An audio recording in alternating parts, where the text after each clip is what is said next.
네, 반갑습니다. 네. 이번에는 사도행전을 이제 새롭게 시작하게 되었습니다. 여러분들이 사도행전을 이제 많이 아시는 것 같다가도 또 이제 막상 읽어보게 되면 잘 모르는 부분이 많다는 것을 이제 아시게 될 텐데, 사도행전을 공부하기에 앞서서 한 가지만 좀 말씀을 드리면요. 그리스도인은 낭비하지 않는 인생을 살아야 됩니다. 낭비하지 않는 인생을 살아야 되는데, 그러기 위해서는 여러분들이 세 가지를 좀 기억하시면 좋을 것 같습니다. 우리가 우리의 인생에 있어서 꼭 사야 될 세 가지가 있습니다. 첫 번째는 진리를 사야 돼요.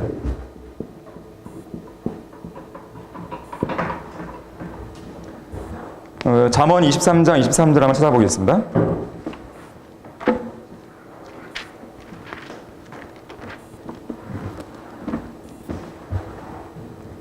잠언 23장 23절에 보게 되면 진리를 사고 그것을 팔지 말라. 지혜와 훈계와 명철도 그리하라 그랬습니다. 진리를 사라 그랬어요. 진리가 뭐죠? 우선 진리는 예수 그리스도시죠. 요한복음 14장 6절에서 예수 그리스도입니다. 자, 그런데 예수님은 돈을 주고 살 수 없잖아요. 더군다나 우리가 받은 이 구원과 영원한 생명 역시나 돈을 주고 살 수 없습니다. 그렇기 때문에 성경은 구원을 위한 초청을 할 때 이사야 55장 1절에서 뭐라 그러냐면 값없이 오라. 돈 없이 사 먹으라. 그런 말씀이 나와요.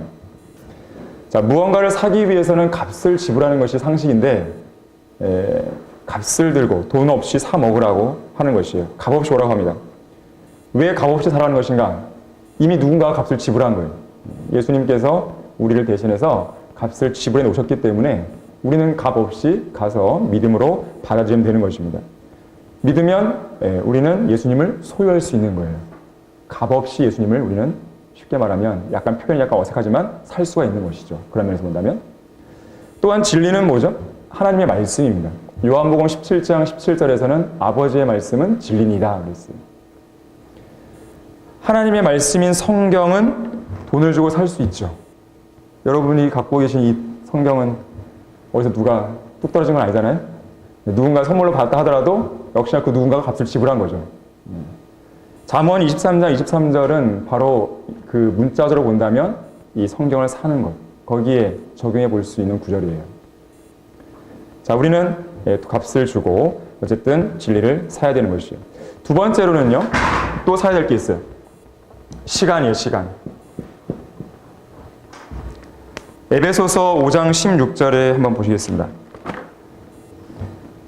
에베소서 5장 16절에 보게 되면 시간을 사서 얻으라 그러죠. 시간을 사서 얻으라. 이는 그날들이 악하기 때문이라. 제가 종종 이 중고등학생들이라든가 청년들에게 시간 관련해서 시간을 어떻게 하면 잘 사용할 수 있을까 그런 강의를 가끔씩 할 때가 있는데, 그럴 때면 항상 이 말씀을 꼭 보여줍니다.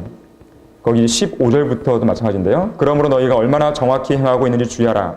미련한 사람같이 행하지 말고 현명한 사람같이 행하여 시간을 사서 얻으라. 이는 그 날들이 악하기 때문이라. 이로 인하여 너희는 어리석게 되지 말고 주의 뜻이 무엇인지 이해하라 그랬어요. 시간을 사서 얻으라. 근데 사실 시간이라고 하는 속성은 살 수가 없습니다. 누가 시간을 사길 수 있겠어요? 시간은 저축할 수도 없어요. 근데 시간을 사서 얻으라 합니다. 어떻게 하면 시간을 사서 얻을 수 있는 것인가? 영어 표현을 보게 되면요, 이 시간을 사서 얻으라 했을 때 buy가 아니에요. 사다. buy가 아닙니다. redeem이에요, redeem. 우리가 보통 redeem 그러면 구속하다라는 말 씁니다. 구속하다. 그래서 redemption 그러면 구속. 뜻이 뭐냐면 값을 사서 얻는 거예요. 값을 지불하고 사서 얻는 거예요.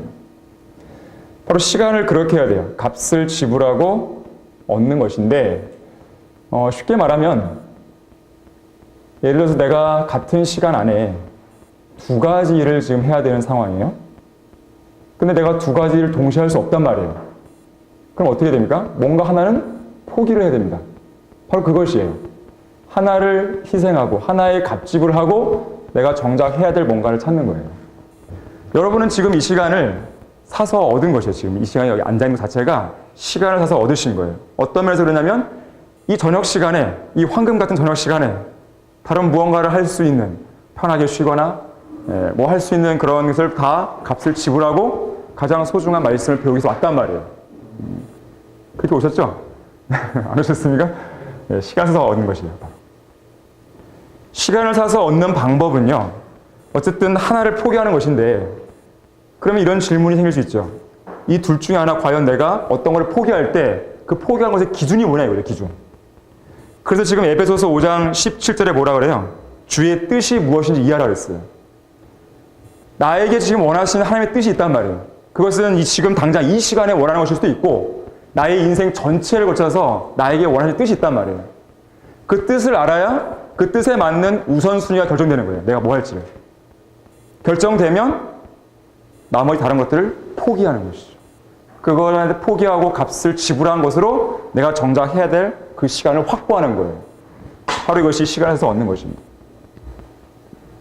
세 번째로 우리가 사야 될 것이 있는데 계시록 3장 18절 보시면 불로 단련된 금과 흰옷이라 그랬어요.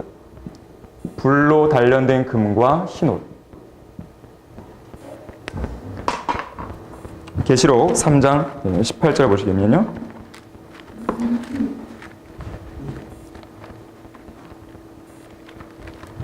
요한계시록 그 성경 연수 과정을 오셨던 분들은 뭐 배우셨겠지만은 우리가 3장 14절부터가 마지막 백요한 교회 시대의 모습이거든요. 이 시대에 하나님께서 원하시는 것이 있는데 18절에 보니까 내가 너에게 권고하노니 내게서 불로 단련된 금을 사서 부요하게 되고 흰옷을 사서 입음으로 너의 벌거벗은 수치를 드러내지 않게 하며 또 안약을 내 눈에 발라보게 하라 그랬습니다.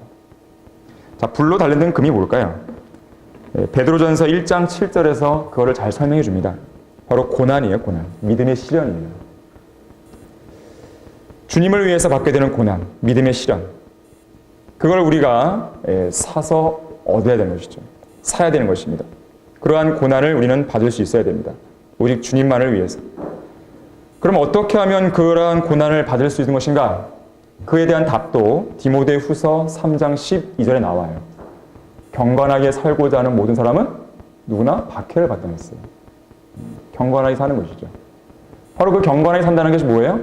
여기 보면 흰옷을 사서 입는 것과 연결되고 있는 것이죠. 잘 성별하고 진리를 위해서 세상으로부터 거짓기로부터 상별하고 하는 삶들을 살게 되면 자연스럽게 고난과 박해가 있을 것이고 자연스럽게 우리는 불로 단련된 금을 사게 되는 것입니다.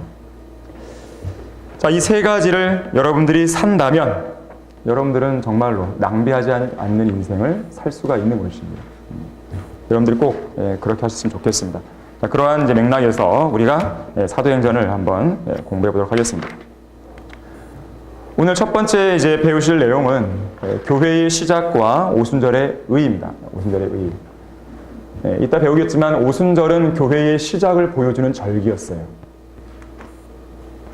자, 암송 구절인데요. 사도행전 1장 8절 말씀입니다. 우리가 잘 아는 말씀인데 다 같이 한번 읽어보도록 하겠습니다. 자, 시작. 그러나 성령께서 너희에게 임하시면 너희가 능력을 받으리니 그러면 예루살렘과 온 유대와 사마리아와 땅끝까지 이르러 내게 증인이 되리라고 하시니라. 자, 예수님께서 부활하신 이후에 승천하시는 가운데 제자들에게 명령하신 것이었어요. 이것은 오늘날 우리에게 주어진 명령이기도 합니다.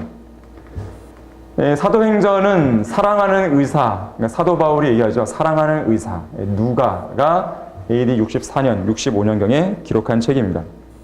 누가는 의사예요, 의사. 근데 사도 바울은 특별히 누가에 대해서 사랑하는 의사다. 그렇게 표현을 합니다. 누가는 사도행전 16장에서 사도 바울이 제2차 선교여행을 할 때 그때 합류하게 됩니다. 그때 합류한 이후로 줄곧 따라다녀요. 언제까지 따라다니냐? 바울이 죽을 때까지, 순교할 때까지 옆에 늘 지켜이고 있었습니다. 그래서 디모데후서 4장 11절에 보게 되면 디모데후서는 바울이 죽음을 앞두고 쓴 서신이거든요. 마지막 순교를 앞두고 그곳에 보게 되면 누가만 나와 함께 있다고 말합니다. 마지막까지 함께했던 아주 신실한 동역자였어요.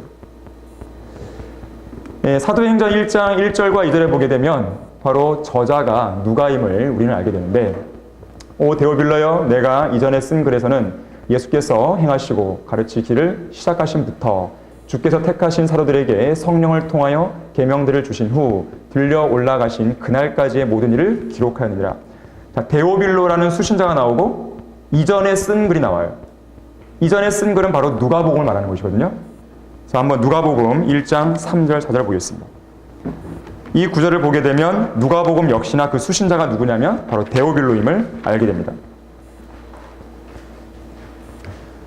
누가복음 1장 1절에 보게 되면 우리 가운데서 가장 확실히 믿게 되었던 일들의 실상에 관하여 정연하게 기록하려고 손을 댄 사람이 많았으니 처음부터 말씀의 목격자들과 사역자들이었던 사람들이 우리에게 전해준 것처럼 시초부터 모든 일을 정확하게 알고 있는 나도 데오빌로 각하에게 정연하게 써보내는 것이 좋을 것 같았노라.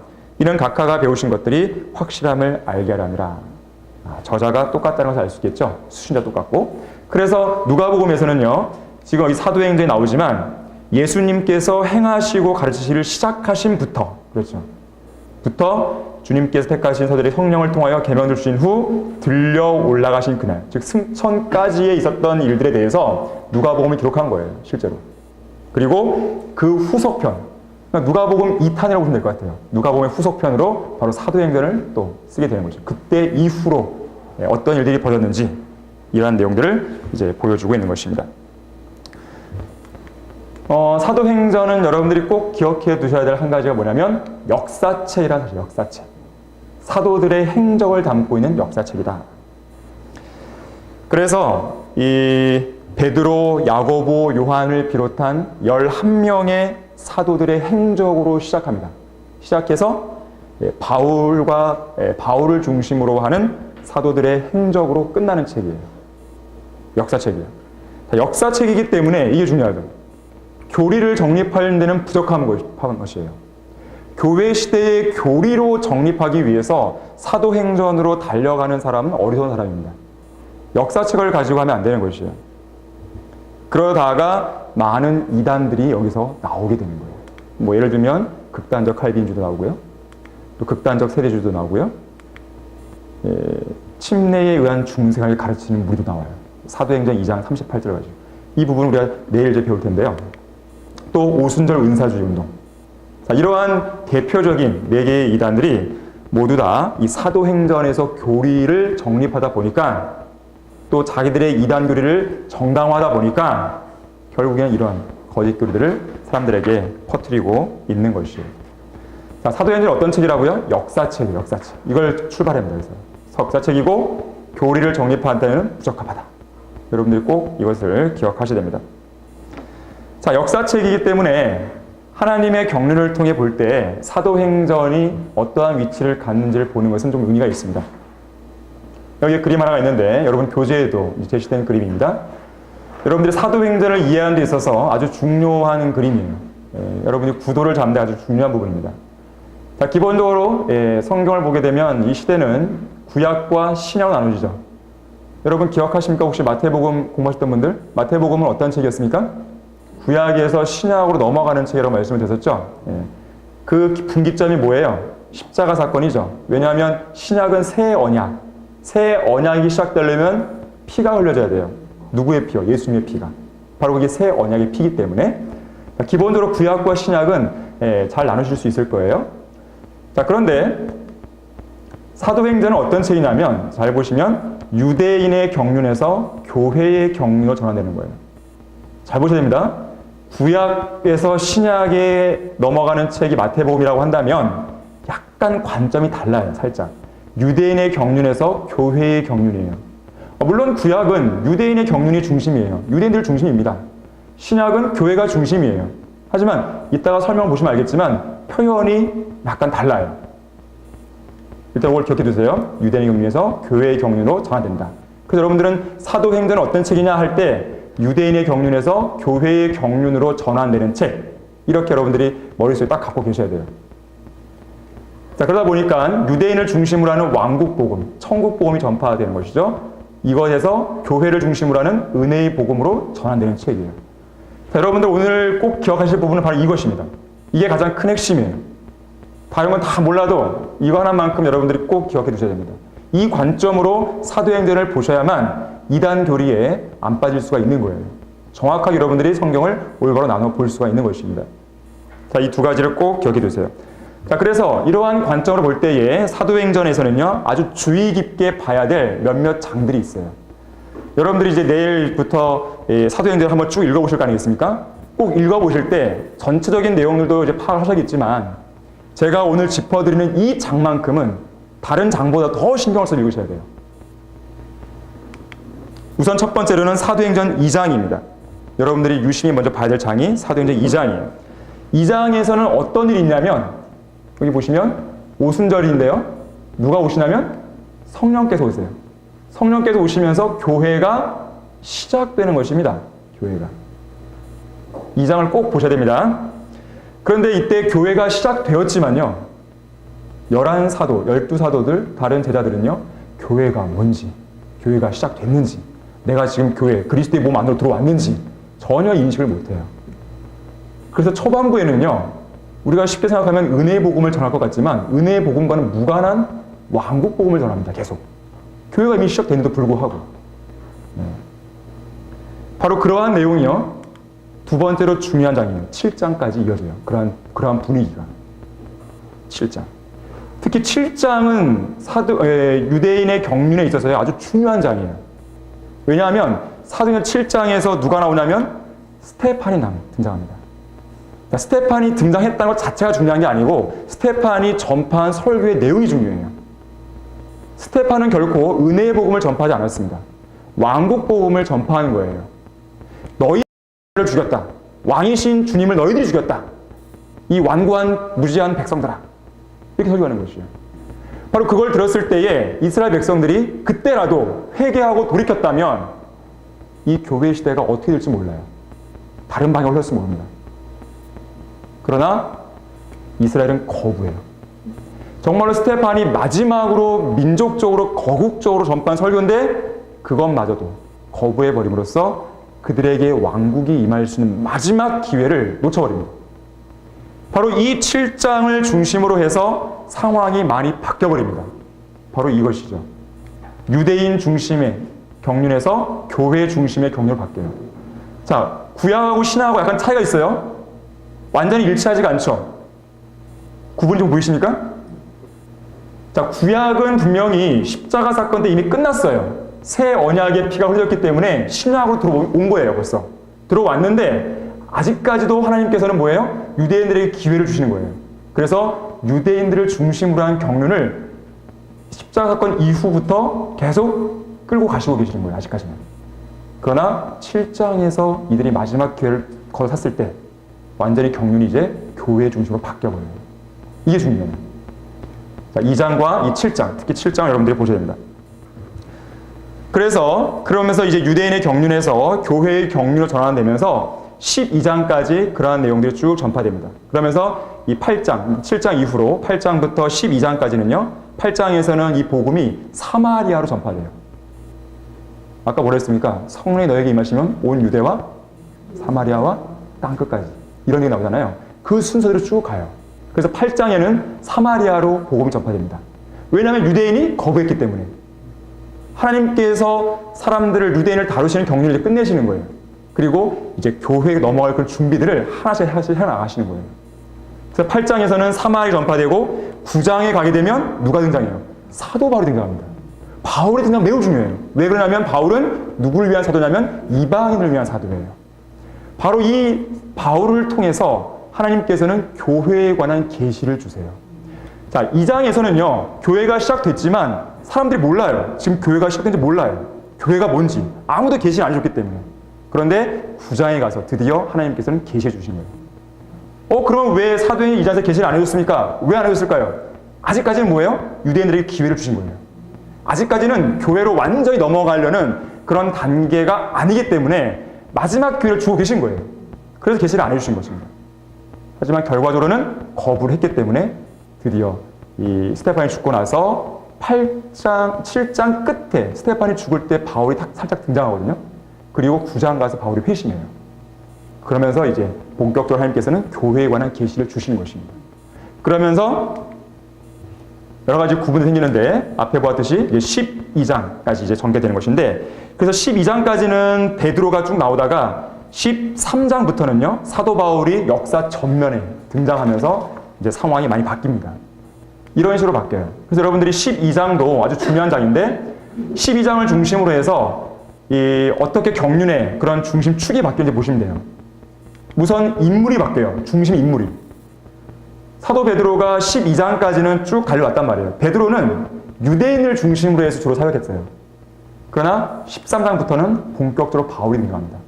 그래서 여러분들이 내일 배우겠지만 사도 바울이 13장부터 제1차 선교 여행을 떠나기 시작합니다. 바로 이방인들에게 복음을 전하기 시작하는 거예요.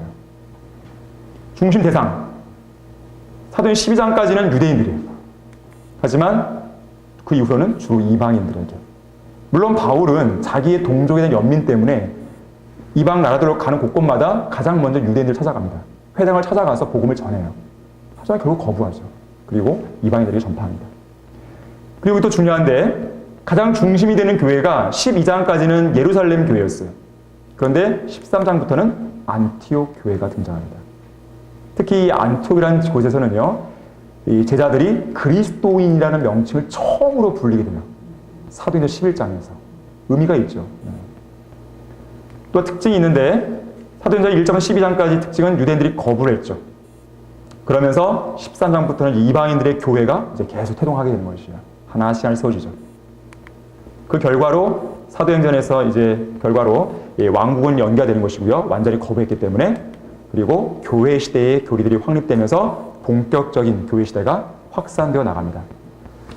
그래서 12장 이후에 특히 15장에서는요. 예루살렘 회의가 있고 이때는요. 이 회의를 통해서 유대인이든지 이방이든지 하나님은 차별을 두지 않으시고 오직 믿음으로 구원받는다는 이 교리를 다시 한번 확인하게 됩니다. 그러면서 이제 28장까지 은혜의 복음이 이방인에게 확산되어 나가는 것을 우리는 사도행전을 통해서 보게 되는 거예요. 이 도표는 매우 중요한 도표예요. 여러분들이 이것은 꼭 머릿속에 기억해 두셔야 됩니다.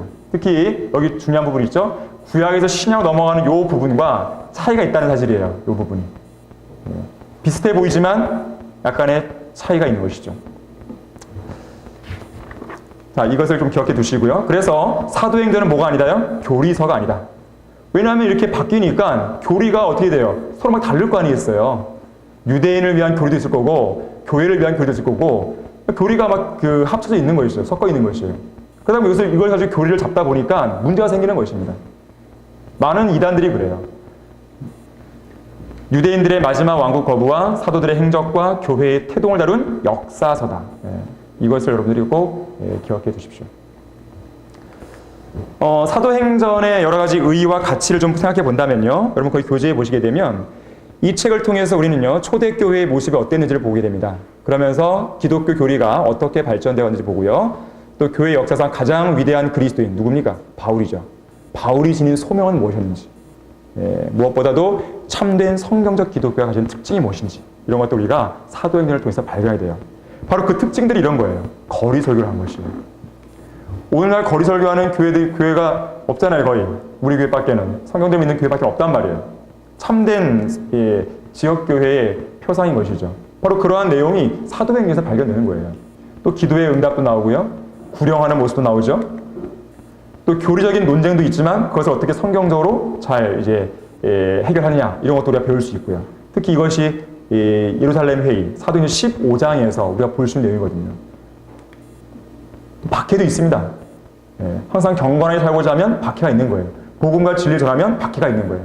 그래서 사도 바울이 제1차, 2차, 3차 선교에 떠날 때마다 항상 박해가 있었고 반대가 있었어요. 특히 유대인들이. 가는 곳곳만 따라오는 거예요. 정말 할 일 없는 사람들이죠. 하나님의 은혜로 받는 구원의 내용도 나오고요.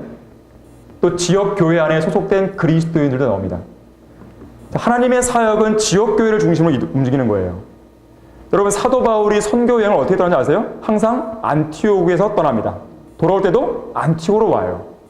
마지막 3차 선교 여행 때는 안티옥으로 못 가죠. 예루살렘에서 붙잡히는 바람에. 그러나 안 붙잡혔으면 안티옥으로 갔을 거예요. 무슨 말입니까? 안티옥 교회. 지역교회를 중심으로 움직여야 되는 거예요. 그래서 모든 그리스도인들 반드시 지역교회에 소속되어 있어야 됩니다. 그래야지만 하나님께서 원하시는 그 뜻을 이뤄갈 수가 있는 것이죠. 또한 물침례도 우리가 볼 수 있고요. 지역교회 안에서 행하게 되는 또 재림에 대한 소망도 나옵니다. 자선 행위도 나오고요. 예수님에 대한 순종의 핵심으로서의 선교 사역도 나오죠. 이것이 두드러지죠. 사도 바울이 이것을 실제로 했잖아요. 그리고 성경을 가르치는 것도 나와요. 바울은 투라노라고 하는 곳에서 성경을 가르치다고 하잖아요. 성경 교육이 나오죠. 자, 이러한 것들이 사도행전에서 볼 수 있는 것들이에요. 바로 참된 교회라면 어떻게 되는 것인가? 이러한 실행들이 있어야 됩니다. 이러한 실행이 없는 교회는 어떤 교회예요? 거짓 교회가 되겠죠. 그것은 충분히 분별이 되는 거예요. 자, 그렇다면 우리가 본격적으로 한번 들어가 보도록 하겠습니다. 우선 사도행전 1장에 보게 되면 부활 이후에 예수님께서 40일간에 보이셨던 행적들이 나와요.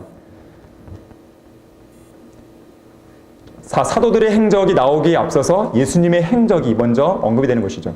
첫 번째는 부활에 관해서 언급하십니다. 예수님께서. 3절 말씀을 보게 되면 1장 3절에서 부활에 관하여 많은 무오한 증거들로 보여주셨다라고 있어요. 이 성경적인 기독교가 다른 종교들과 차이를 보이는 아주 독보적인 두 가지 요소가 있는데 바로 부활이고요. 그리고 예언입니다. 물론 많은 부분들이 다르지만 그 중에서도 결코 다른 종교가 흉내낼 수 없는 두 가지. 바로 부활과 예언이에요. 다른 세상 종교들은 그 종교 지도자들이 부활했단 말 들어보셨어요? 없잖아요. 할 수도 없죠. 그냥 죽고 끝난 것이에요. 그러나 예수님은 부활하신 거예요. 무덤이 비어있단 말이에요. 그리고 예언이에요. 다른 종교들은 예언을 할 수가 없어요. 감히. 왜 못하는지 아세요? 자칫 했다가 예언이 성취가 안 되면 니네 종교 거짓말쟁이 아니야? 에이 갈래. 이렇게 돼버리는 거예요. 못하는 거예요. 예언을. 그러나 성경은 아주 거침없이 예언하죠. 무려 800여 가지의 예언들이 있는 거예요. 300여 가지의 초림에 관한 예언들이 이미 성취됐고 나머지 500여 가지 예언들도 지금 이제 성취될 것을 기다리고 있는 것이죠. 자, 그 중에 지금 부활에 대해서 예수님은 무오한 증거들로 보여주셨습니다. 이게 중요합니다. 무오한 증거예요. 무오한. 오류가 없다는 거예요. 어떻게 증거해 주셨냐면 첫 번째는 하나님의 말씀으로 증거가 되는 거예요. 부활에 대해서 성경은 예언했죠. 예수님의 부활에 대해서. 그리고 실제로 그 예언대로 성취가 된 것이에요. 그래서 누군가가 우리에게 부활에 대한 증거를 보여주세요 그러면 성경이에요. 성경. 증거 목록 제1호야 이게. 법정에 쓸 수 있는. 두 번째는 뭐가 있냐면 부활을 목격한 증인들이 있습니다. 자, 고린도전서 15장 한번 보겠습니다. 고린도전서 15장을 보시게 되면요. 증인들 500명을 법정에 세울 수도 있는 거예요. 15장 5절 보십시오. 4절 보시면은 장사 되셨다가 성경대로 셋째 날 다시 살아나셔서 게바에게 보이시고 그 후에 12사도에게 보이신 것이라 그 후에는 500명이 넘는 형제들에게 일시에 보이셨는데 그들 중 대부분은 지금도 살아있으나 더러는 잠들었느니라. 그래서 만일 어떤 사람이 예수님이 정말 부활했어? 한번 그것을 확인해 봐야겠다 하는 마음으로 이 고린도전서가 쓰여지고 있는 이 당시에 이 500명의 사람들을 일일이 다 만나갖고 그들에게 물어볼 수 있잖아요. 너 정말 봤어? 만약에 이들의 증언들이 각각 서로 다르게 되면 어떻게 할까요? 거짓말이잖아. 이게 나올 거 아니겠어요? 충분히 그것을 확인할 수 있는 여자가 있었단 말이에요. 물론 어떤 사람 그렇게 해야죠. 500명이 다 짰을 거야. 그럼 불가능한 일입니다. 한두 명만 서로 얘기를 해도요. 두 사람이 같은 얘기를 한다 하더라도 막 달라요. 그렇잖아요. 500명이 똑같은 얘기를 한다? 그럼 불가능한 일입니다. 더군다나요. 당시에 예수님의 부활을 목격했다고 증언하게 되면요. 목숨을 걸어야 되는 시대였어요. 그때는. 목숨을 걸고 거짓말한다? 이건 상식적으로 말이 안 되는 거예요. 자, 그러한 증인들이 있다는 것입니다. 자, 이러한 무오한 증거들이 있는 것이에요. 그래서 주님은 그것을 보여주신 것이죠. 두 번째는요. 하나님의 나라에 관한 일들을 말씀해 주셨다고 했습니다. 3절에 보니까. 자, 하나님의 나라. 우리가 이 연수활동 여러분 많이 드셨기 때문에 아주 많이 들었을 거예요. 어떤 나라예요? 하나님 나라가? 영적인 나라. 눈에 보이지 않는 나라. 내적인 나라. 그런 것이 나라잖아요. 근데 여기서 3절에서 말씀하고 있는 하나님의 나라는 약간 성격이 달라요. 우리가 그 천국과 하나님의 나라를 구분했고 천국과 하나님의 나라가 합쳐지는 왕국이 어떤 나라가 있습니까? 천년왕국이라고 있습니다. 자, 아직은 하나님의 나라, 아직은 유대인의 경륜이 지금 시작되고, 아직은 유효하기 때문에 아직은 본격적으로 교회가 시작된 게 아니에요. 그러다 보니까 아직은 왕국이 임하는 것을 전제로 두고 있기 때문에 여기서의 하나님의 나라는 천국과 하나님의 나라가 같이 구현된 천년왕국을 염두에 둔 상황에서의 예수님께서는 증거를 해주고 계시는 거예요. 천년왕국. 도덕적이고 이런 나라들이지만 천년왕국을 염두에 두고 하신 말씀이다.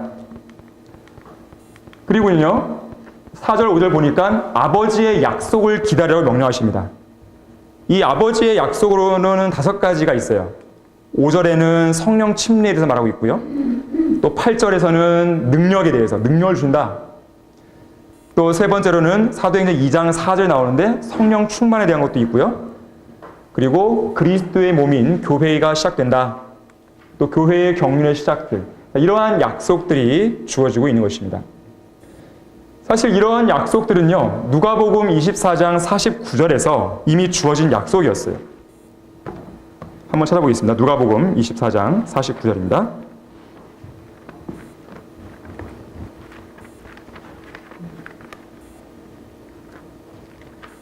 예수님께서 승천하시는 그런 내용인데, 보라, 내가 내 아버지께서 약속하신 것을 너희 위에 보내노라. 그러나 높은 곳으로부터 능력을 입을 때까지 예루살렘 도성에서 기다리라.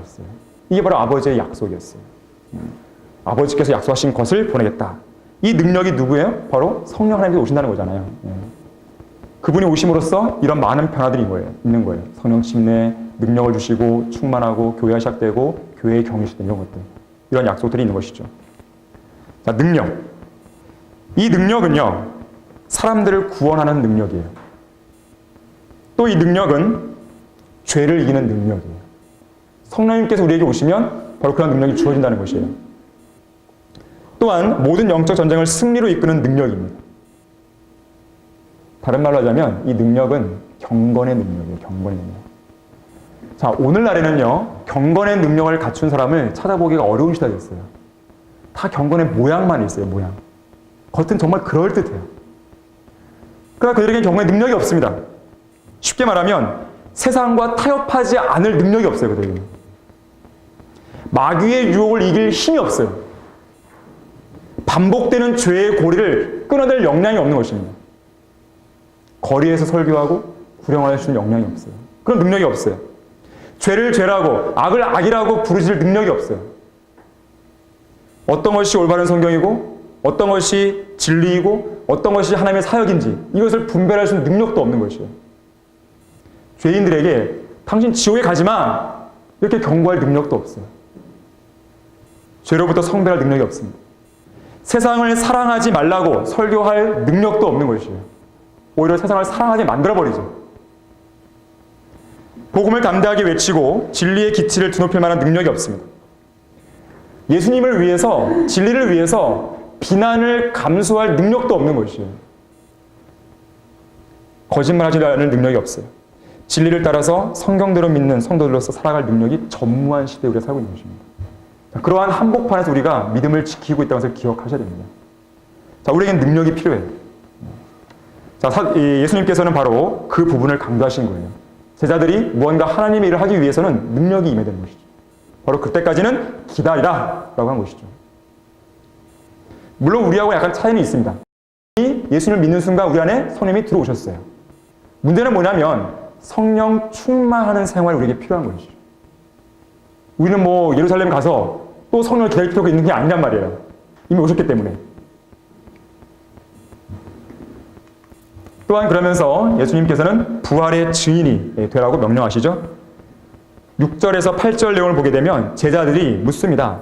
이때에 왕국을 회복하시겠습니까? 그때 물어요. 물론 거기서 말하는 왕국은 여전히 뭐예요? 물리적인 왕국이에요. 근데 예수님께서는 그때와 시기는 하나님께 있다. 아버지께 있다. 고난이 있다. 다만 너희는 뭐하라 그래요? 부활의 증인이 되라. 부활의 증인이 되라고 하면서 예루살렘과 온 유대와 사마리아와 땅끝까지 이라고 했습니다. 거의 교재도 나오지만 이건 두 가지로 한번 정해 볼 수 있는데, 예루살렘 그러면 우선 정통 유대인들, 그리고 좀 벗어나서 유대 지역은 그냥 유대인들, 그리고 사마리아는 혼혈이죠. 혼혈 유대인. 그리고 땅끝 이방인에게 가라는 것이죠. 이것을 우리 개인적으로 한번 적용해 본다면요. 우선 가정이 우리의 예루살렘일 것이에요. 그리고 이웃이 유대겠죠. 그리고 우리나라 국내 여러 도시들 사마리아, 그리고 국내 전체 및 그리고 해외까지 가는 것이 바로 땅끝이 될 것이죠. 자, 이러한 방법으로 우리는 증인의 역할을 감당해야 됩니다. 그렇게 하셔야 되는 것이죠. 그리고 마지막으로 예수님께서는요, 올리브산에서 승천하시죠. 그런 가운데에 재림에 관한 예언이 주어지고 있는 것이죠. 9절에서 12절까지. 천사들이 뭐라 그래요? 하늘로 가심을 본 그대로 오시려고. 하늘로 가신 것이 문자적이었다면 오신 것도 문자적인 것이죠. 영적이다. 이런 거 말할 필요가 없어요. 자, 이런 일이 있은 이후에 14절에 보게 되면 그들은 예루살렘으로 돌아옵니다. 그리고 다락방에 모여서 기도와 간구에 전념하죠. 이 당시의 다락방에는 제자들을 포함해서 사도행전 2장 넘어가게 되면 120명이 1장 거기 이후 거기서 보면 120명 정도가 모여서 기도하고 있었습니다. 그때 베드로가 일어나죠. 베드로가 일어납니다. 그러면서 16절에서 20절까지 보게 되면 사도의 직분에 떨어져 나간 유다 이스카리ot을 언급하면서요. 그를 대신할 사람을 선출하게 됩니다. 바로 마띠아가 선출되는데 유다 이스카리ot은 사도의 직분, 원래 12사도에 들어있었지만 그러한 감독의 직분이 있었지만 떨어져 나갔죠. 범죄함으로써. 바로 예수님을 배반한 것입니다. 이것은 시편 109편 8절에서 이미 예언되었던 바예요. 그것이 성취가 된 것이에요. 근데 사실 이 유다 이스카리ot은 좀 독특한 인물인데 한 마귀였죠, 마귀. 요한복음 6장 70절 71절은 마귀였어요. 또 요한복음 17장 12절에 보게 되면 멸망의 아들로 불리죠. 바로 이 자가 누구예요? 결국에는 적그리스도와 동일한 존재입니다. 데살로니가 후서 2장 3절에 보게 되면 적그리스도도 멸망의 아들로 불려요. 성경에서 멸망의 아들로 불리는 유일한 두 존재가 있어요. 유다 이스카리ot, 적그리스도. 사실 유다 이스카리ot과 적그리스도는 동일 인물이에요. 왜 그러냐면 유다 이스카리ot은 죽은 다음에 어디로 갔다 그래요? 자기 거처로 가요. 자기 거처. 바로 자기 거처가 어디예요? 자기가 소유하고 있는 장소. 끝없이 깊은 구렁입니다. 끝없이 깊은 구렁으로 그가 들어간 것이죠. 나중에 이 끝없이 깊은 구렁에서 적그리스도가 이제 올라오게 되는 것이에요. 이 부분은 우리가 요한계시록에서 다루는 내용이기 때문에 자세하게는 언급하지 않겠습니다. 어쨌든 지금 현재 유다 이스카리ot은 자기 거처인 끝없이 깊은 구렁에 있는 상황이에요. 바로 이 끝없이 깊은 구렁의 왕이죠. 이 자가 바로 그 자가 장차 대환란 때에 적그리스도로 다시 등장하게 되는 것입니다. 자, 어쨌든 그런 유다를 대신할 사도로서 누가 선출되냐면 마띠아가 선출되죠. 거기 22절과 1장 22절과 26절에 보게 되면 마띠아가 선출되는데 조건이 있어요. 부활의 증인이 될 만한 사람을 제비로 뽑은 것이에요.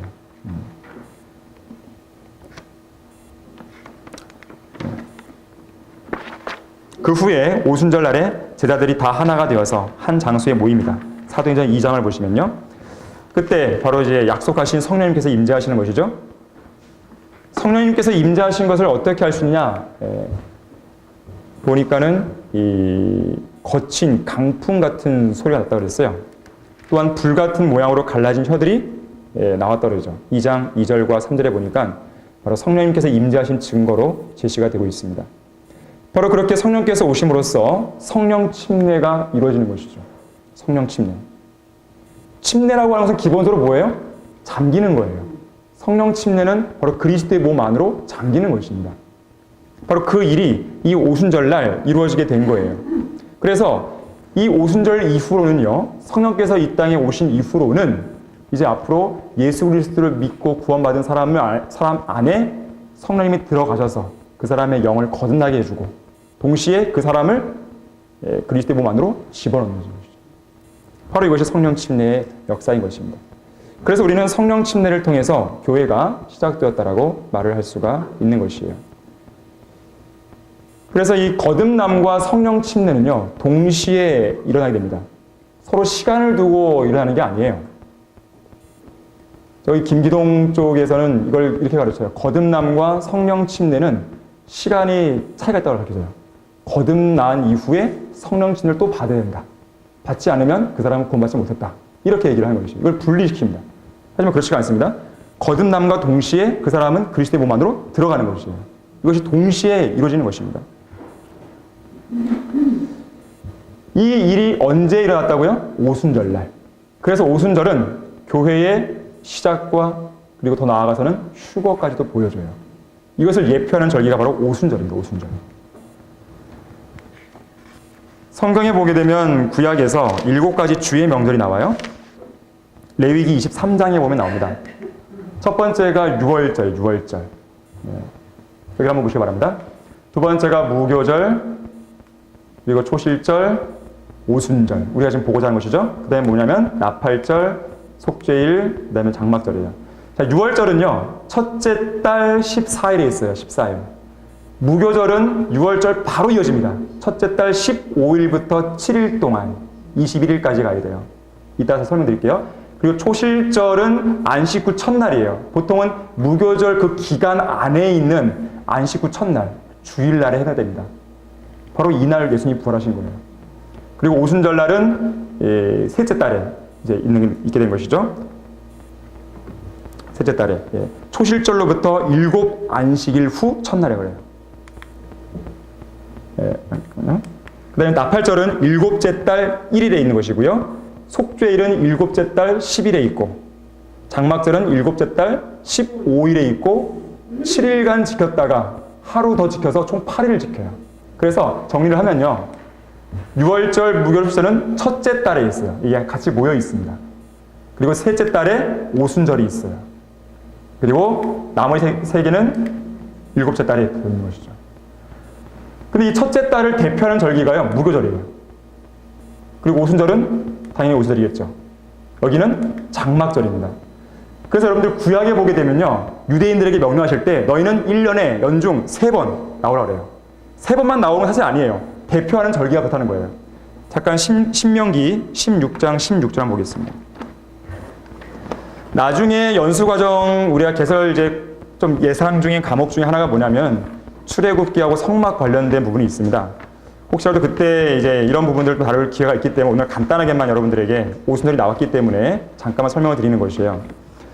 신명기 16장 16절에 보게 되면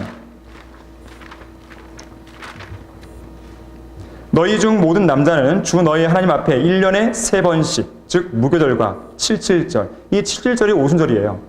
그리고 장막절에 그분께서 선정하실 것을 나오되 그들은 빈손으로 죽게 나오지 말지니라 그랬습니다. 이것이 다 대표적인 절기예요. 세 절기가. 그러니까 세 절기는 이 7개의 절기를 다 포함한다고 보시면 됩니다. 그런데 중요한 게 있습니다. 이 각각의 절기들이 예표하는 바가 있어요. 이 첫 번째 달에 있는 이 부분 세 가지 절기는 주로 초림을 예표하는 절기들이에요. 초림. 그리고 오순절은 교회를 예표합니다. 교회. 초림 이후에 교회 시대가 펼쳐지잖아요. 그 다음에 이거는 재림을 예표하는 절기예요. 세 가지가. 그리고 교재에 제시됐지만 각각의 절기들이 예표하는 바가 있어요. 6월절은 그리스도의 구속을 의미하고요. 이거는 그냥 의미만 보겠습니다. 쭉.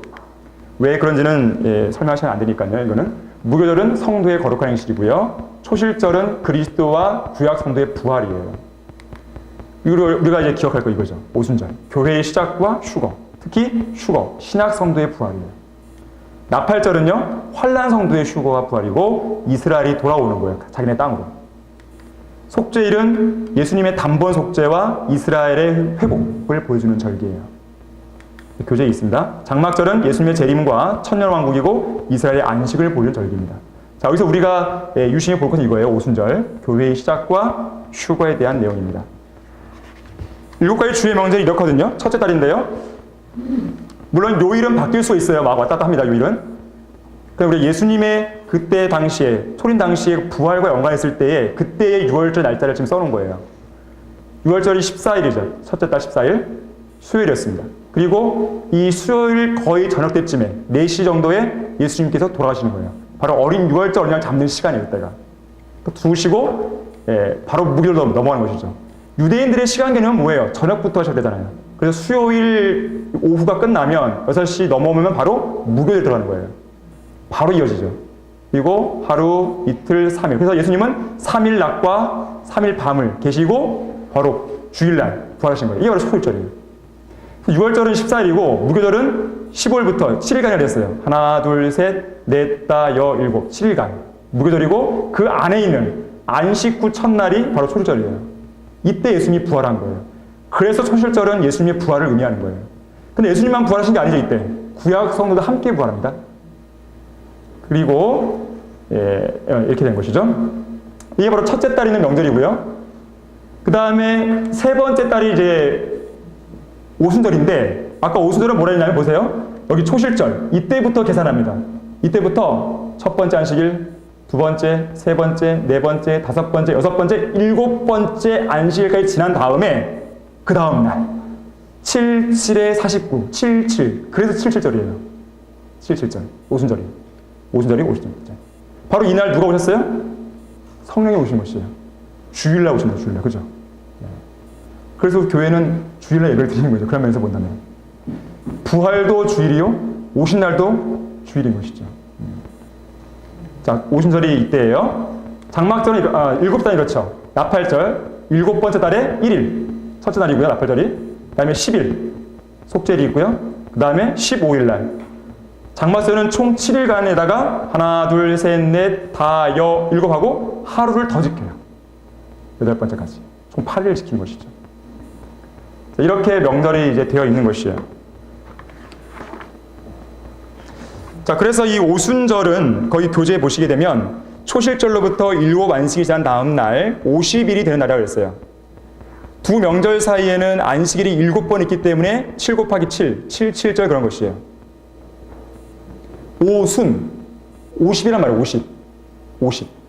아까 51일째잖아요. 그죠?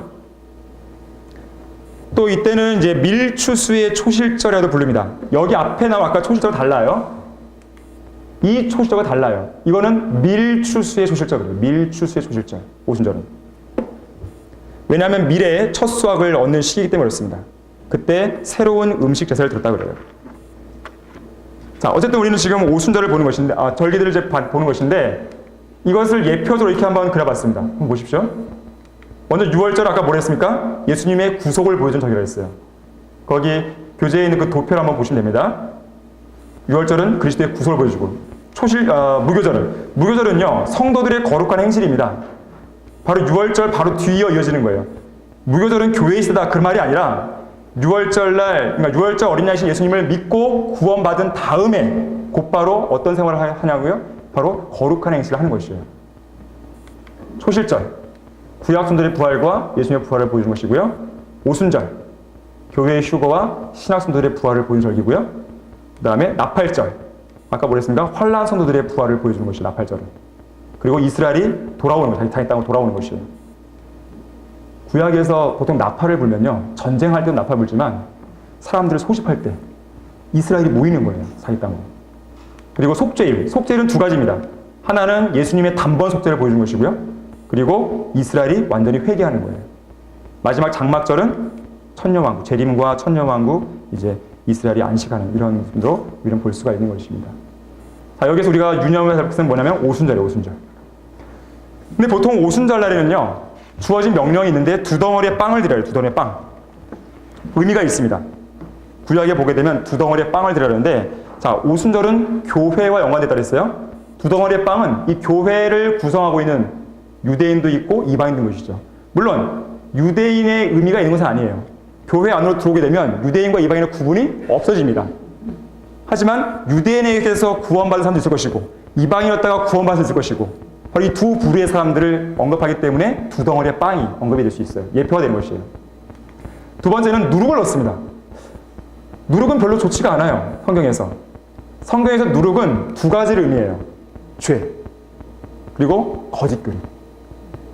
그래서 보통 이 제물을 드릴 때요, 구약에서는 누룩을 넣지 말라고 그랬어요. 그런데 이례적으로 오순절 날에는요, 누룩을 넣는 것이 허용이 됩니다. 왜 그럴까? 여기에 의미가 있어요. 예표적으로.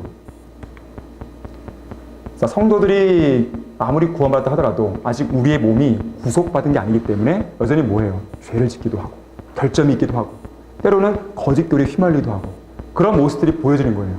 물론 그것이 있어야 하는데 당위성이 아니에요. 현실적으로 그렇다는 것이에요. 자, 그것을 예표적으로 보여주기 위해서 누룩을 넣으라는 명령이 오순절에는 주어졌다는 것이에요. 자, 이렇게 해서 교회가 시작되는 것을 예표하는 절기가 바로 오순절이에요. 근데 한 가지 더 말씀드리면 교회의 휴거도 보여줘요. 오순절. 왜 그러냐면 자, 오순절날 뭐가 시작됐어요? 교회가 시작됩니다. 자, 교회가 시작됐다고 하는 것은 뭐예요? 교회를 위한 경륜이 시작되는 거예요. 교회를 위한 경륜이 시작됐다고 하는 것은 다른 말로 하면 유대인을 경륜이 마감되고 있다는 것이에요.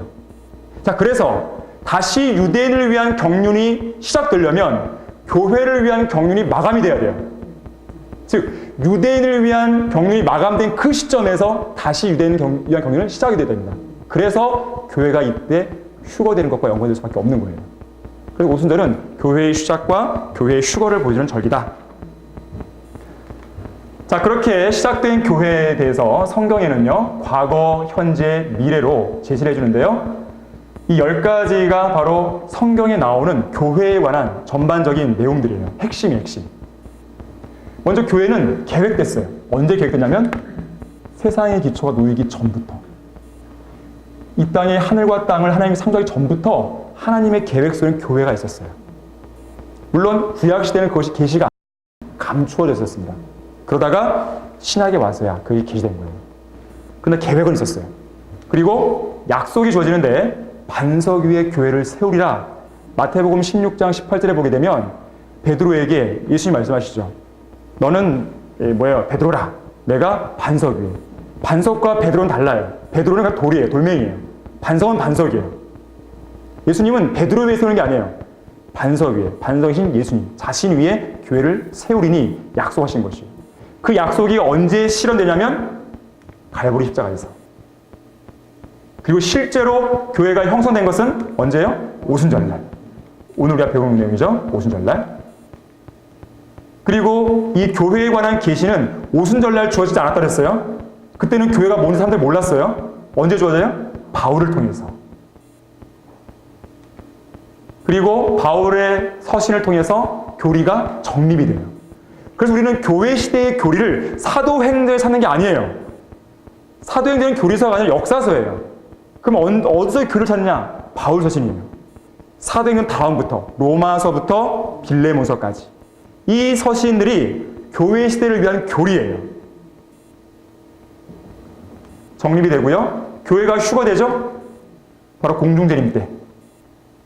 휴거 이후에 뭐가 있습니까? 심판을 받죠, 교회가. 바로 그리스도의 심판서. 그리고 심판서가 끝나면 혼인하죠. 어린 양의 혼인식에서.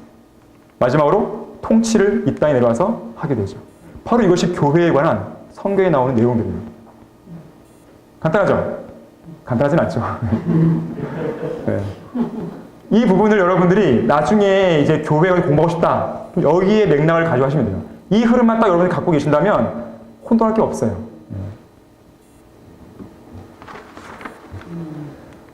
자, 어쨌든 성령 하나님께서 오심으로써 교회가 시작됩니다. 바로 그렇게 유기체로서의 교회가 오순절날 형성된 그 교회가 예루살렘에서 지역교회를 형성하는 가운데에 이제 하나님이 명령하신 그 증인으로서의 사역을 펼쳐나가게 돼요. 특히 오순절날 베드로가 설교했는데 무려 3,000명이나 교회에 더해집니다. 거기 사도행전 2장 41절에 보게 되면 3,000명이 더해져요. 그러면서 지역교회는 커져가는 것입니다. 근데 초대 지역교회는요, 특징이 있습니다. 유대인적이에요. 자, 아직은 뭐예요? 사도행전 7장까지는 뭐예요? 아직은 유대인과 경륜이 존속되고 있는 것이에요. 꼭 그것을 머릿속에 기억해 두세요. 그래서 교회가 시작됐지만 아직까지는 뭐예요? 유대인적인 교회가 모습이 드러나요. 그래서 그러한 특징들을 보게 되는데 이 성도들이 갖고 있는 성경이 구약밖에 없어요. 아직 신약이 기록되지 않았어요. 구약 성경. 그리고 사도들이 가르친 교리에 전념합니다. 아직은 바울이 등장하지 않았어요. 교회에 대한 계시도 아직 주어지지 않았어요. 다분히 유대인적입니다. 뿐만 아니라 성전에서의 경배가 기록되고 있어요. 성전 가서. 그런 내용들이 나와요. 46절 보니까.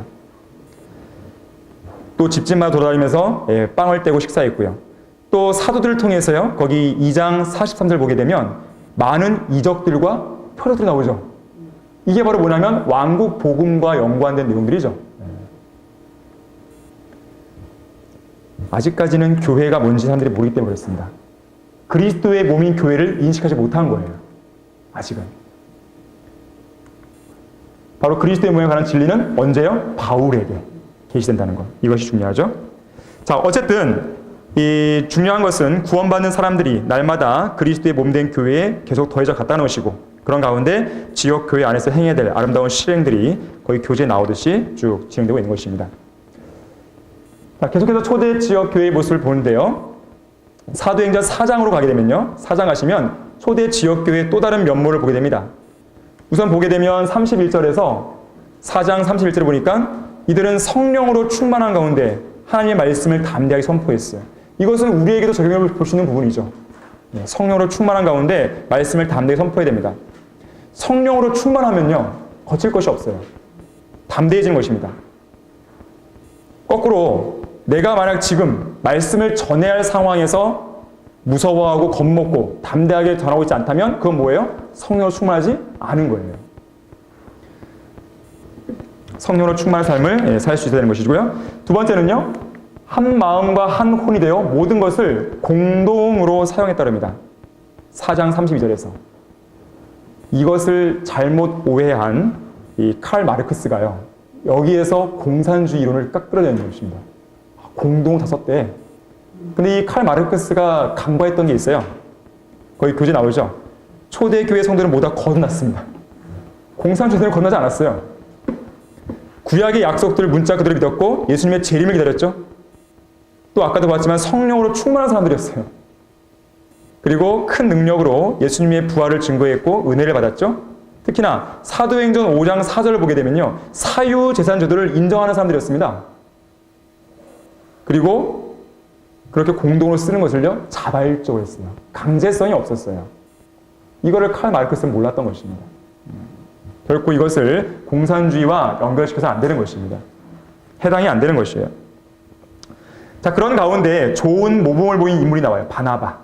바나바는요, 초기에 예루살렘 교회에서 큰 역할을 했고요. 나중에는 안티옥으로 가서도요, 많은 일들을 하게 되고, 특히나 사도 바울이 초기에 사역하는 데 있어서요, 큰 힘이 됩니다. 아주 중요한 인물이에요. 물론 나중에 제2차 선교 여행 때는 마가라는 인물 때문에 좀 이렇게 의견이 좀 달라질 수 있긴 하겠지만, 그래도 하나님께서 쓰셨던 인물이에요. 나쁜 사례는 아나니아와 사피라입니다. 이 아나니아와 사피라가 어떤 사람이었어요? 자기 소유를 팔았던 그 대금의 일부를 감춰버리죠. 위선을 부린 것이에요. 물론 자기들 돈으로 마음대로 할 수 있어요. 고난이 있어요. 근데 문제는 뭐예요? 속였다는 것이에요. 중요한 것은. 바로 사탄이 그들의 마음을 가득 채웠기 때문에 그래요. 이들이 저지른 죄는 세 가지인데, 성령 하나님께 거짓말한 것이고요.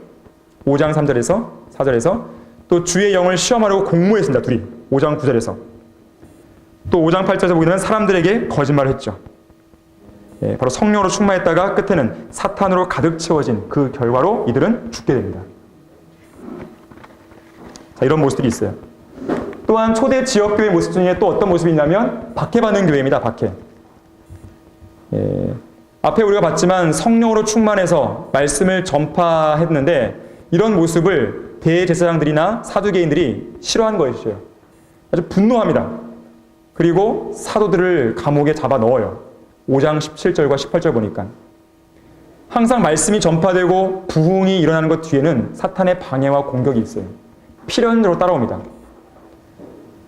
이 고린도전서 16장 8절과 9절에 보게 되면요, 복음 전파를 위한 아주 큰 기회, 큰 문이 열림과 동시에 뭐도 있냐면 대적하는 자들이 있다고요. 항상 부흥이 있는 곳에는요, 마귀의 공격이 있다는 것을 항상 염두에 둬야 됩니다.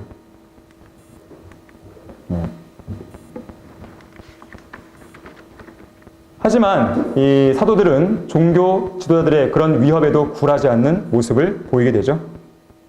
그러면서 아주 중요한 말을 합니다. 거기 29절 한번 보겠습니다.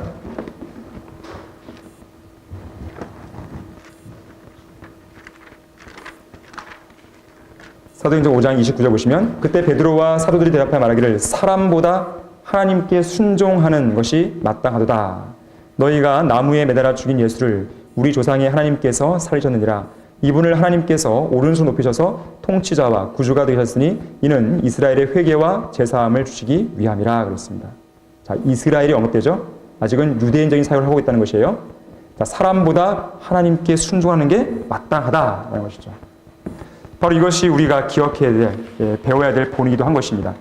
이런 박해받는 이런 위협 속에서 누구에게 순종하냐 이거죠. 이것이 사실은 이러한 모습들이 있는 것이고요.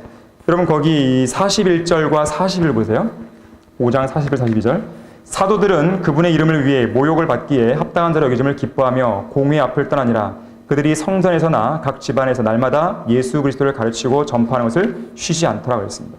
그러니까 이러한 박해가 있음에도 불구하고 오히려 그렇게 박해받는 것을 기뻐한 것이에요. 그리고 지속적으로 말씀을 가르치고 전파하는 것이죠. 쉬지 않는 것입니다. 이게 바로 부흥이에요. 이게 바로 개혁이에요. 그러나 오늘날 이러한 모습들을 찾아보기가 쉽지 않은 시대에 우리가 살고 있는 것입니다. 또한 초대 지역교회 모습 중에 하나는 뭐냐면 사도행전 6장으로 가면요. 이 초대 지역교회 안에는요. 제자들의 수가 늘어나면서 이들 많은 사람들을 돌보는 일에 문제가 생깁니다. 특히 그리스인들, 이방인이죠. 그리스인들이 히브리인들, 유대인들에 대해서 불평이 나는데요. 그들의 과부가 매일 하게 되는 구제에서 소외됐기 때문에 그래요. 그때 12사도가 하나님의 말씀을 버려두고 식단을 돌보는 것은 어려운 일이었기 때문에 집사들을 선임하는 것이에요. 7명의 사람들을.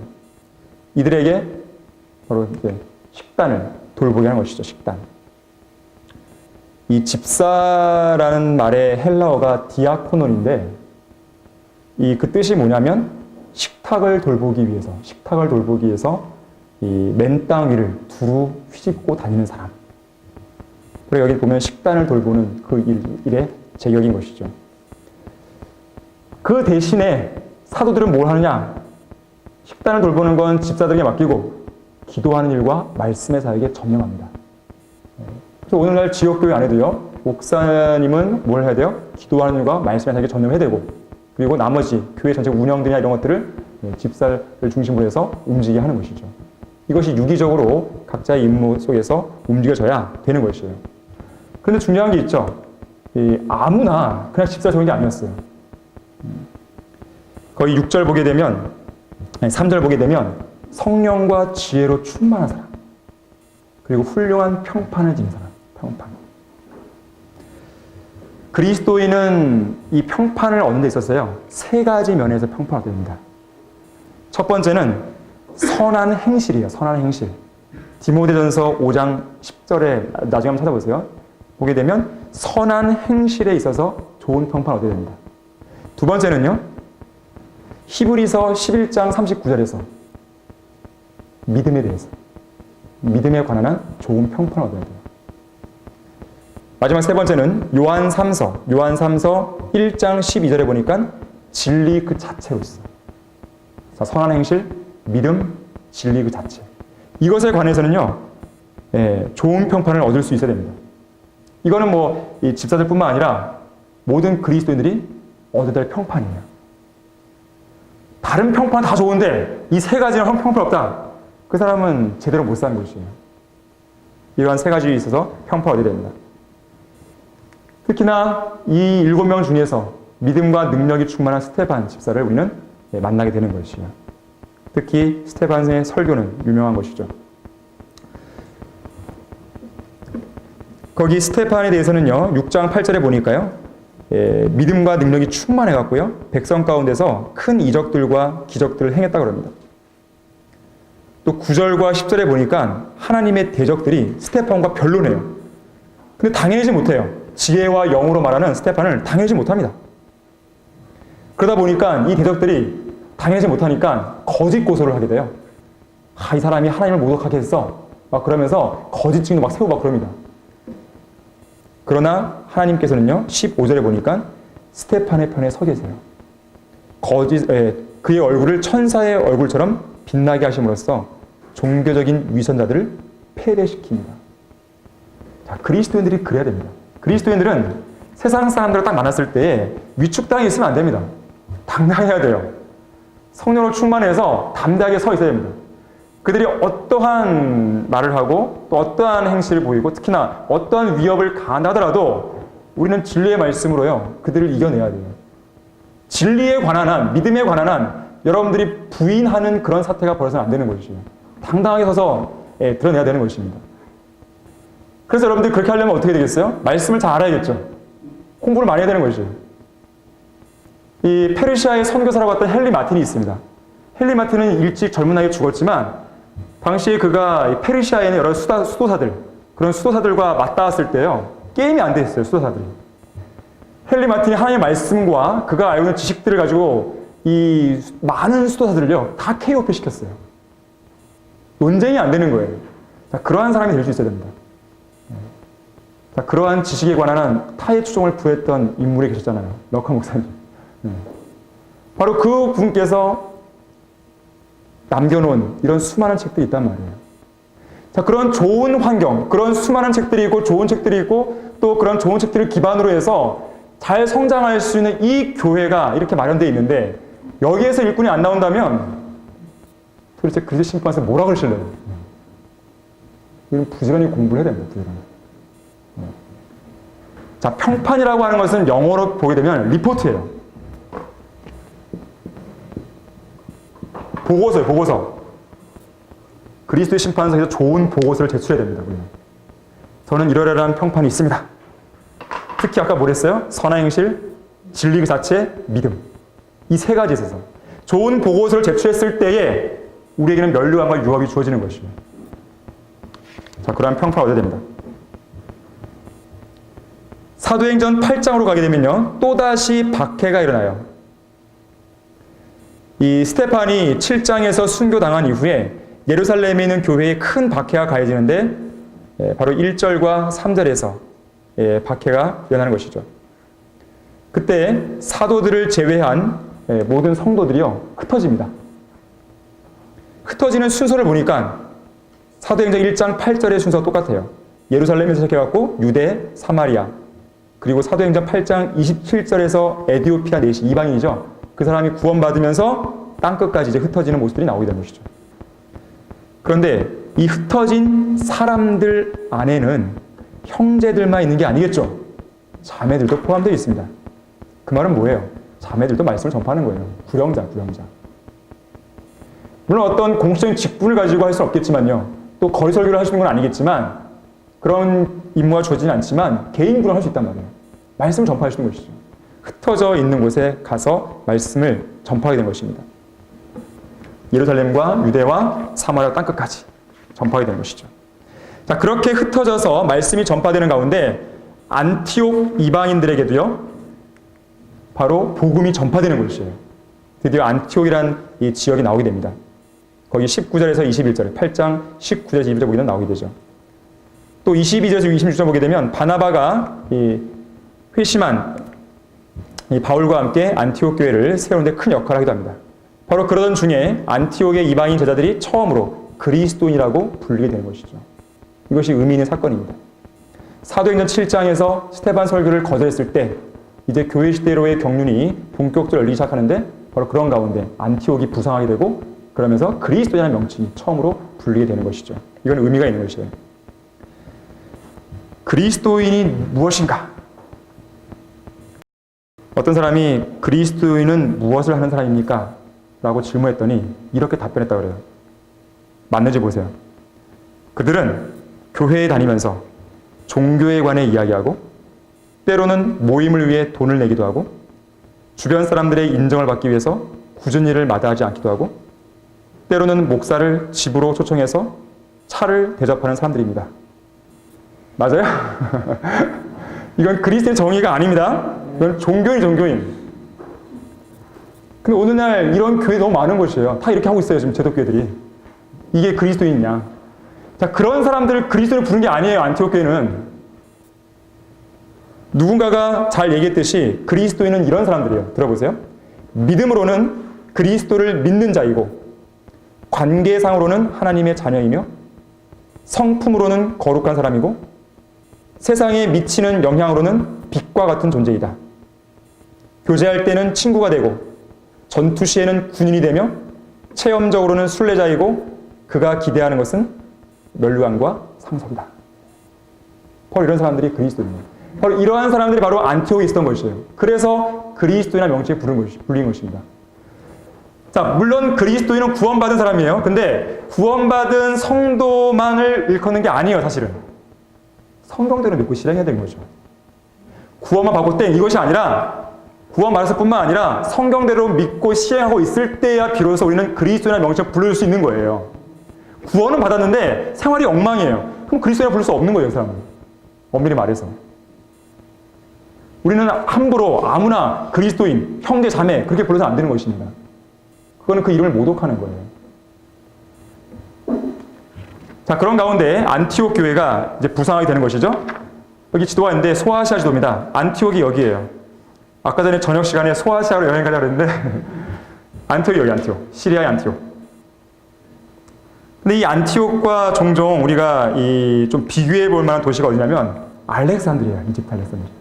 항상 이 도시, 두 개의 도시는 비교가 됩니다. 어떤 면에서 비교되냐면 안티옥은 좋은 곳, 알렉산드리아는 잘못된 곳. 안티옥은 성경을 보존한 곳이에요. 하나님께서 영감으로 교회 성경을 잘 보존한 곳입니다. 그리고 이것을 퍼뜨려 나가요. 또 복음도 신실하게 전합니다.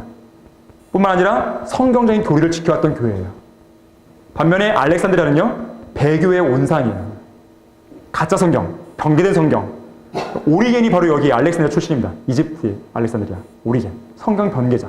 오리겐은요, 성경을 변개시켰고 예수님의 신성을 믿지 않았고 지옥도 안 믿었고 부활도 안 믿었고 오히려 사람들의 환생을 믿었고 이런 사람이에요. 모든 이단들의 집결지가 바로 오리겐이었어요. 근데 오늘날 교회는요, 교회들은 오리겐을 되게 높게 평가합니다. 바로 이것인데, 바로 이 안티옥. 이 안티옥을 중심으로 해서 보시면 성경들을 믿는 사람이 막 퍼져나갑니다. 살아계신 하나님의 말씀을 통해서 쭉 퍼져나가는 것이죠. 그러면서 복음이 동해 서로 쭉 한 바퀴 돌아갔고 우리에게까지 오는 것이죠. 반면에 알렉산드리아를 통해서 변개된 성경들을 통해서 쭉 나가게 된 것을 보게 됩니다. 바로 우리가 바로 알렉산드리아가 아니라 바로 안티옥, 바로 이 시리아 안티옥을 중심으로 해서 어떻게 사역이 펼쳐지는지를 우리가 또 내일부터 계속 보게 되는 것이에요. 자, 오늘 우리가 배운 것은요, 교회가 어떻게 시작되었는가? 바로 오순절날 그렇게 시작됐다. 그 가운데에 안티옥이 새롭게 부상되는 모습을 봤고요. 특히나 초대 지역교회의 모습이 어땠는지를, 교회가 시작되면서 어떠한 모습들을 보이는지를 우리가 살펴보았습니다.